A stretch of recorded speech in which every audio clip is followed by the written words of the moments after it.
Sorry.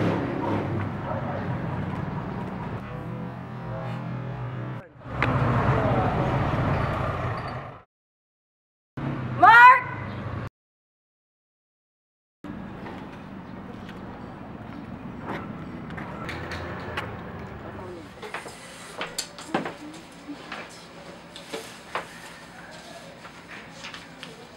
Mrs. Opinia, this is entirely wrong. Mali yung mga ginawa mo. Tsaka tinan mo yung sarili mo. Nasa tapat ka na ng aircon, pinapagpawisan ka pa.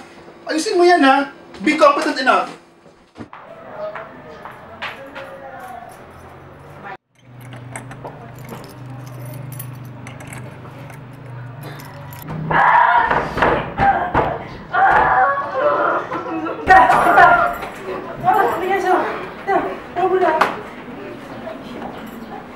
Tita, okay na po ba kayo?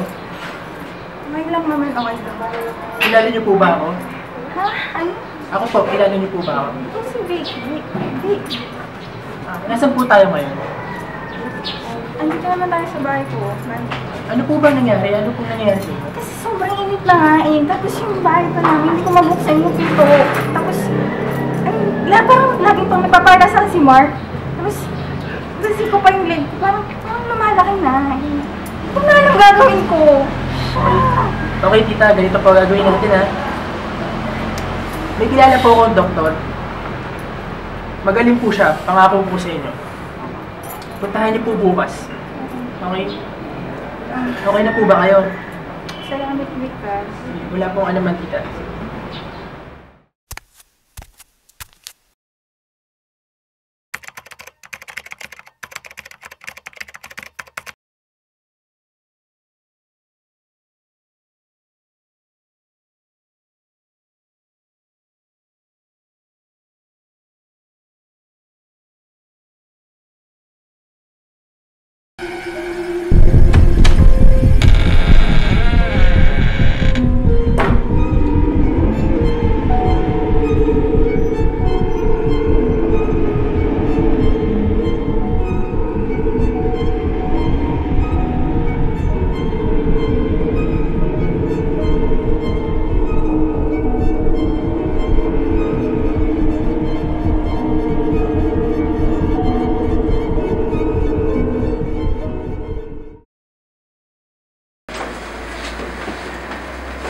Good morning. Ako po si Dr. Maxine. Ano pong may paglilingkod ko sa inyo?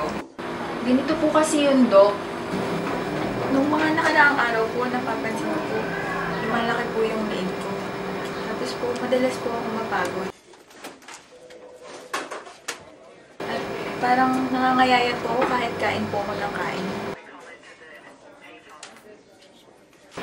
At naiinitan po ako kahit naka-aircon na po kami.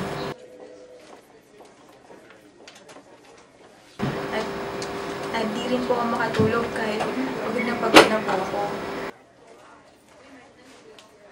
At madali po magluha yung mata ko.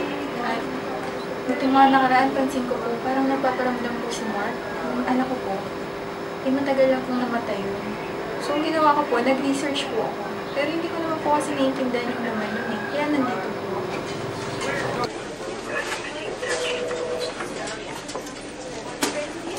In here, it should be perfusing your brain.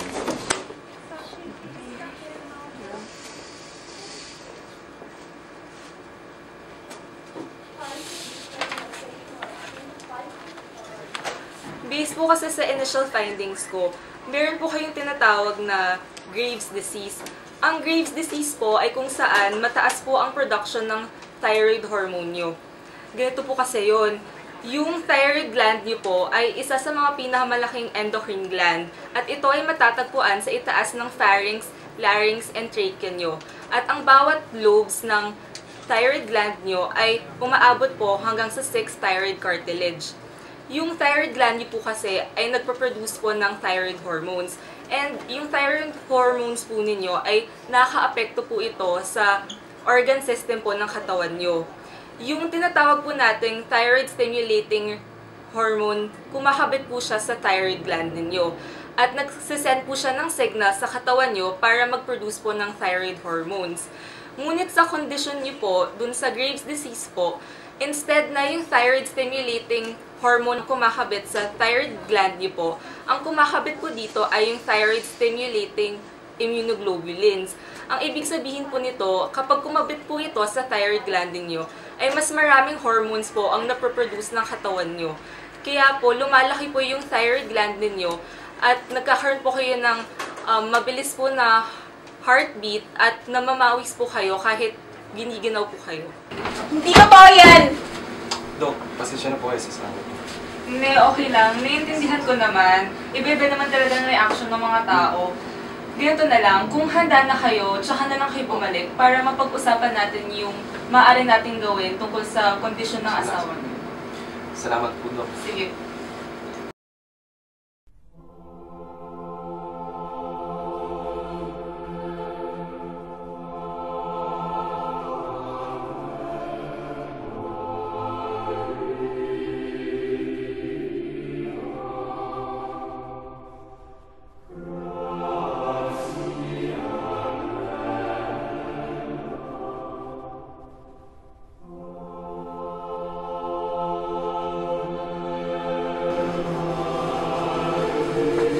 Iha, mukhang may problema ka.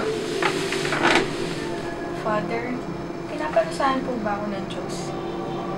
Nagugulahan na po kasi ako. Sabi po ng doktor, may sakit po ako.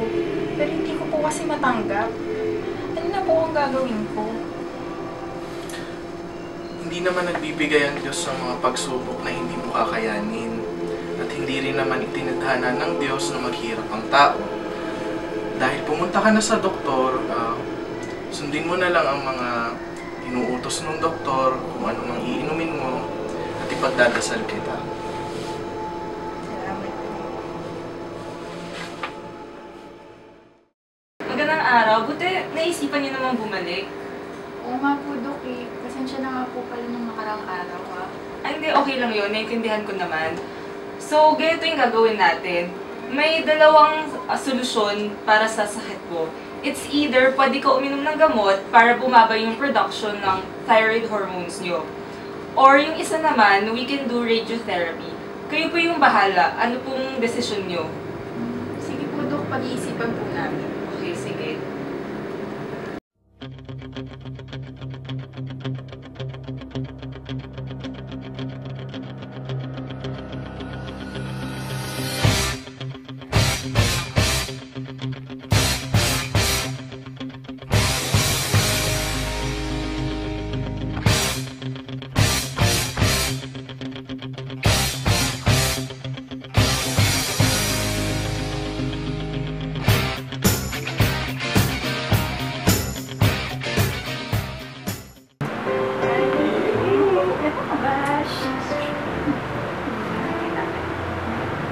Sarap.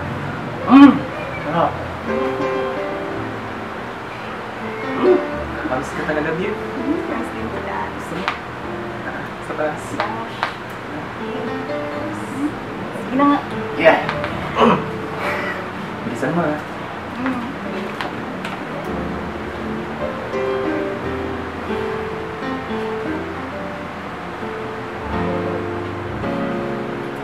Anak, miss na kita.